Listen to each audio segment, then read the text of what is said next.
Tahukah teman-teman, pemilihan presiden dan wakil presiden Indonesia dapat dilakukan dengan dua putaran. Video ini akan menjelaskan sistem dua putaran dalam pemilihan presiden 2024 di Indonesia. Dapat dilakukannya dua putaran dengan catatan di putaran pertama tidak ada pasangan calon yang memperoleh hasil lebih dari 50% suara, dengan mendapat sedikitnya 20% suara di setiap provinsi, dan lebih dari setengah total provinsi yang ada di Indonesia. Ini telah diatur dalam Pasal 6A Ayat 3 UUD 1945. Pemahaman yang mendalam tentang sistem ini akan membantu kita meresapi esensi demokrasi dan bagaimana setiap suara memiliki pengaruh yang besar dalam menentukan pemimpin bangsa. Apa sih yang dimaksud dengan sistem dua putaran? Sederhananya, sistem ini memungkinkan pemilih untuk memilih di dua tahap pemilihan yang berbeda. Tahap pertama biasanya melibatkan sejumlah kandidat yang bersaing. Kontestan yang memperoleh suara terbanyak pada pemilu putaran pertama akan lanjut di putaran kedua. Kemudian, pasangan yang meraih suara terbanyak di putaran kedua dinyatakan sebagai pemenang Pilpres. Jika tidak ada kandidat yang mencapai mayoritas mutlak dalam tahap pertama, putaran kedua diadakan antara dua kandidat dengan perolehan suara tertinggi.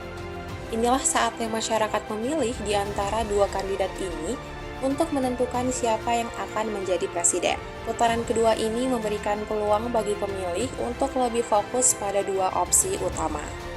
Rancangan PKPU memuat skenario Pilpres dua putaran. Skenario ini dilaksanakan jika pada putaran pertama belum ada paslon capres dan cawapres yang memenuhi syarat untuk dinyatakan sebagai pemenang.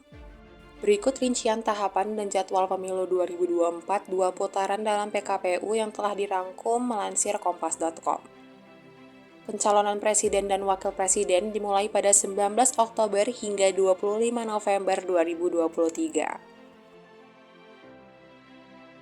Sementara itu, untuk masa kampanye pemilu 2024 akan berlangsung selama 75 hari, yaitu 28 November 2023 hingga 10 Februari 2024. Ada masa tenang selama 3 hari sampai pemungutan suara digelar pada 14 Februari 2024. Rekapitulasi perhitungan suara dilakukan hingga 20 Maret 2024. Hasil Pilpres ditetapkan 3 hari setelah pemberitahuan dari MK bahwa tak ada sengketa. Jika ada sengketa, hasil Pilpres ditetapkan 3 hari setelah putusan MK. Namun, jika pada putaran pertama pasangan calon tidak memenuhi syarat, maka akan dilakukan putaran kedua.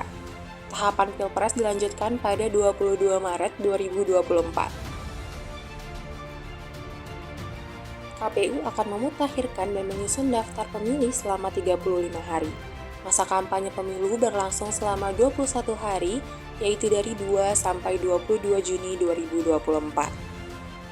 Pemungutan suara dilaksanakan pada 26 Juni 2024 setelah 3 hari masa tenang, dan rekapitulasi hasil penghitungan suara dilaksanakan pada 27 Juni hingga 20 Juli 2024. Penetapan hasil Pilpres putaran kedua akan menyesuaikan masa sengketa di MK.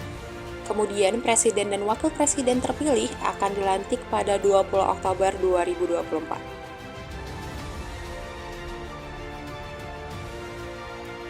Sistem dua putaran ini memiliki keunggulan dan kritiknya tersendiri. Keunggulan termasuk memberikan peluang lebih besar bagi kandidat yang benar-benar diinginkan oleh mayoritas masyarakat untuk terpilih. Namun, kritik juga muncul terkait dengan biaya yang lebih tinggi dan potensi ketidaksetaraan akses bagi kandidat yang kurang dikenal. Pemahaman tentang sistem dua putaran tidak hanya penting untuk pemilih individual, tetapi juga untuk memahami signifikasi demokrasi yang lebih luas.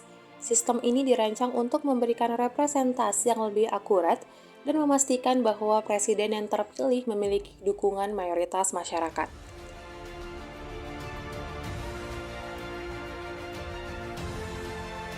Kesimpulannya ialah sistem dua putaran dalam pemilihan presiden 2024 ini menciptakan dinamika yang menarik dan memastikan bahwa pemimpin yang terpilih benar-benar mendapat dukungan mayoritas masyarakat. Dengan pemahaman yang mendalam tentang sistem ini, kita dapat mengapresiasi bagaimana proses demokrasi menjadi lebih inklusif dan reflektif terhadap keinginan rakyat.